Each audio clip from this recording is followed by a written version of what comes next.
আসসালামু আলাইকুম, সবাইকে স্বাগত জানাচ্ছি আমাদের আজকের আলোচিত নিউজ। সঙ্গে আছি আমি রোমান আক্তার সুইটি।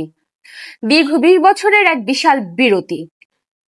দক্ষিণ এশিয়ার এই দুইটি গুরুত্বপূর্ণ দেশ বাংলাদেশ এবং পাকিস্তান অবশেষে অর্থনৈতিক সহযোগিতা নিয়ে একটি ঐতিহাসিক বৈঠকে বসলো। হ্যাঁ, আমরা কথা বলছি যৌথ অর্থনৈতিক কমিশনের JAC নবম বৈঠক নিয়ে। 2005 সালের পরেই প্রথম এই বৈঠক শুধু একটি কূটনৈতিক ইভেন্ট নয়, এটি ঢাকা ও ইসলামাবাদের অর্থনৈতিক সম্পর্কের এক নতুন দিগন্ত।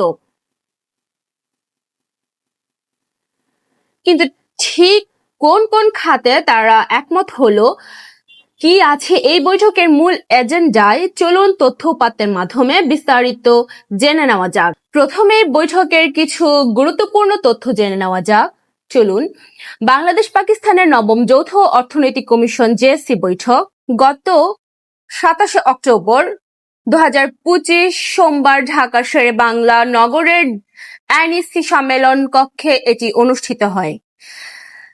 বাংলাদেশের পক্ষে নেতৃত্ব দেন অর্থ উপদেষ্টা ডক্টর সালাউদ্দিন আহমেদ এবং পাকিস্তানের পক্ষে ছিলেন দেশটির পেট্রোলিয়াম মন্ত্রী আলী পারভেজ মালিক।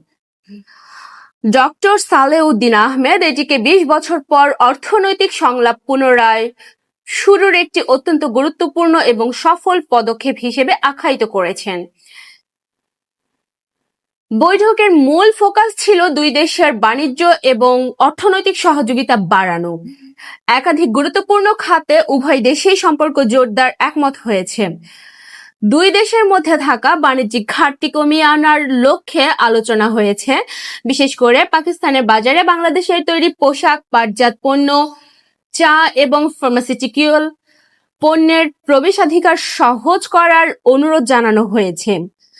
প্রথাগত বাণিজ্যের বাইরেও তারা নতুন কয়েকটি কৌশলগত খাতে কাজ করতে রাজি হয়েছে, যেমন খাদ্য উৎপাদনে যৌথ গবেষণা ও সহযোগিতা, এই খাতে দক্ষতা, তথ্য প্রযুক্তির খাতে দক্ষতা এবং জ্ঞান বিনিময়, জ্বালানি ও অর্থনৈতিক সেবা, শক্তি খাত এবং ব্যাংকিং ব্যবস্থায় সহযোগিতা। দুই দেশের মধ্যে ব্যবসা সহজ করতে সরাসরি নৌ ও আকাশপথে যোগাযোগ স্থাপনের পাশাপাশি বন্দর ও লজিস্টিক্সের ব্যবহার বৃদ্ধির বিষয়ে আলোচনা হয়েছে।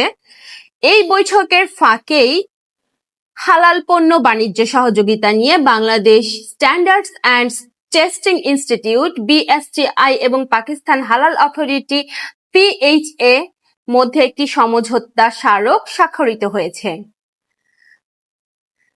পাকিস্তান এটিকে দুই দেশের সম্পর্কের ক্ষেত্রে একটি ইতিবাচক মোমেন্টাম তৈরি করেছে বলে মনে করছে। বাংলাদেশের অর্থ উপদেষ্টা আঞ্চলিক সহযোগিতার উপর গুরুত্ব দিয়ে বলেছেন, এভাবে দক্ষিণ এশিয়ার দেশগুলো সহযোগিতা করলে তা সবার জন্য মঙ্গলজনক হবে। সবচেয়ে বড় কথা, এই প্রক্রিয়া এখানেই থামছে না। উভয় দেশই একমত হয়েছে যে 10ম JAC বৈঠক পরবর্তীতে ইসলামাবাদে অনুষ্ঠিত হবে।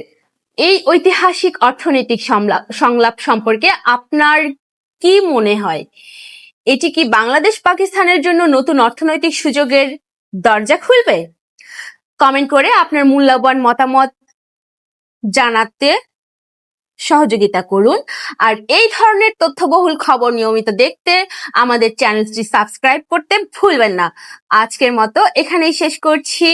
ধন্যবাদ।